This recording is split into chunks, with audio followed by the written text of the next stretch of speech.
അടുത്ത morning activity പറയാൻ വന്നത് ഷാനവാസാണ്. ഷാനവാസ് ഭയങ്കര ഗൗരവത്തിലാണ് സംസാരിച്ച് തുടങ്ങുന്നത്. ഇവിടെ ഒരു പ്രശ്നം നടന്നിരുന്നു, അറിയോ? ആ പ്രശ്നത്തിൻ്റെ ഒടുവിൽ ഞാൻ ജയിലിൽ പോകേണ്ടി വന്നു. അങ്ങനെ ഒരു അവസ്ഥയുണ്ടായി. ഞങ്ങൾ തമ്മിൽ ഭയങ്കര പ്രശ്നം നടന്നുകൊണ്ടിരിക്കുകയാണ്. ഈ സമയത്ത് ഞങ്ങൾ പരസ്പരം നോക്കാറില്ല, മിണ്ടാറില്ല. അല്ലെങ്കിൽ ഞങ്ങൾ ഒരു ഐ കോണ്ടാക്ട് വെക്കാറുണ്ടായിരുന്നു. അവൻ പോകുന്ന സമയത്ത് ഞാനിങ്ങനെ നോക്കും, അവനവിടെ സ്റ്റക്കാവും. അവനിങ്ങനെ ഒരു ആക്ഷൻ കാണിക്കും, അപ്പോൾ എല്ലാവരും ഇരുന്ന് ചിരിക്കുന്നു. നിവിനെ ഇരുന്ന് ചിരിക്കുന്നു. വീണ്ടും അവനെ നോക്കും, അവനിങ്ങനെ നിൽക്കും. അങ്ങനെയൊക്കെ ഒരു സാധനം ഞങ്ങൾ അങ്ങോട്ടും ഇങ്ങോട്ടും ഉണ്ടായിരുന്നു. പക്ഷേ ഈ പ്രശ്നം നടന്നതിന് ശേഷം ഞങ്ങൾ മുഖത്തോട് മുഖം നോക്കാറില്ല. അവൻ നോക്കും, ദേഷ്യപ്പെട്ടിങ്ങനെ പോവും, ഞാനിങ്ങനെ പോവും. അങ്ങനെയായിരുന്നു ഞങ്ങൾ. ഈ സമയത്ത് ജയിലിൽ നിന്ന് എനിക്ക് വാഷ്റൂം പോകാൻ വേണ്ടി ഉടനെ നിവിൻ ഭയങ്കര ചിരി ചിരിച്ചിട്ട് പറഞ്ഞ് ഞാനത് ആരോടും പറഞ്ഞിട്ടില്ലെന്ന്. വാഷ്റൂമിലോട്ട് പോകാൻ വേണ്ടിയിട്ട് ഞാൻ വന്ന് ഷാനവാസും ചിരിക്കുന്നുണ്ട്. ഞാൻ വാഷ്റൂമിൽ നിന്ന് ഇറങ്ങുന്ന സമയത്ത് ഇവൻ ഹാളിൽ നിന്ന് വാഷ്റൂമിലോട്ട് പോവുകയാണ്. ഞങ്ങളങ്ങനെ ഫേസ് ടു ഫേസ് വന്നുകൊണ്ടിരിക്കുകയാണ്.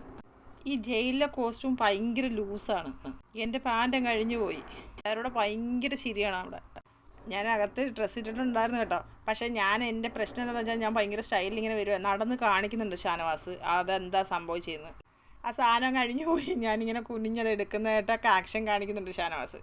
എനിക്കതല്ല, ഇവൻ എല്ലാത്തിനും ചിരിച്ച് കളിച്ചുകൊണ്ട് നിൽക്കുന്ന ആളല്ല. ഇവൻ അത് കണ്ടിട്ട് ചിരിക്കുമെന്ന് വിചാരിച്ചു, പക്ഷേ ഇവൻ ചിരിക്കുന്നില്ല. രണ്ടുപേരും ഭയങ്കര ദേഷ്യത്തിൽ നിൽക്കുന്ന സമയത്താണ്. ഇവൻ പക്ഷേ ചിരിച്ചില്ല. അപ്പം നിവിൻ പറയാണ്, അതെ ഇങ്ങനെയാണ്, ഞാൻ കാണിച്ചു തരാം കേട്ടോ, ഞാൻ കാണിച്ചു തരാം പറഞ്ഞ് നിവിൻ അവിടെ നിന്ന് ഇറങ്ങി വരുവാണ്. എന്നിട്ട് ഷാനവാസ് ഇങ്ങനെ പാൻറ്റ് ഊരുന്നത് കാണിക്കുന്നു. അങ്ങനെ ഇങ്ങനെ കുനിഞ്ഞ് പാൻറ്റ് എടുക്കുന്നത് കാണിക്കുന്നു. നിവിൻ അത് മൈൻഡ് ചെയ്യാതെ ഇങ്ങനെ നടന്നൊന്ന് നോക്കിയിട്ട് ഇങ്ങനെ നടന്നു പോകുന്ന ഒരു സീനാണ്. അത് നിവിൻ അത് അവിടെ അഭിനയിച്ച് കാണിക്കുകയാണ്. എന്തായാലും നല്ല കോമഡി ആയിട്ടുണ്ട്. എല്ലാവരും കിടന്ന് ചിരിക്കുകയാണ് അവിടെ. ഇങ്ങനൊരു സംഭവമാണ് ഉണ്ടായത്. പക്ഷേ വേറെ ആരും അറിഞ്ഞിട്ടില്ല. എനിക്കതൊരു വലിയ ചമ്മലാണ്. കാരണം ഇവനോട് മിണ്ടാതിരിക്കുന്ന സമയത്താണല്ലോ ഇങ്ങനൊരു സംഭവം നടന്നത്. അപ്പോൾ എനിക്ക് ഭയങ്കര ചമ്മലായി അവൻ്റെ മുമ്പിൽ എനിക്ക് അങ്ങനെ തുണി ഇങ്ങനെ ഒഴിഞ്ഞു പോയപ്പോൾ. അപ്പോൾ അടുത്തൊരു ലൈവ് അപ്ഡേറ്റുമായിട്ട് ഞാൻ വരാം. എല്ലാവരും എൻ്റെ ചാനൽ സബ്സ്ക്രൈബ് ചെയ്യണേ, സപ്പോർട്ട് ചെയ്യണേ.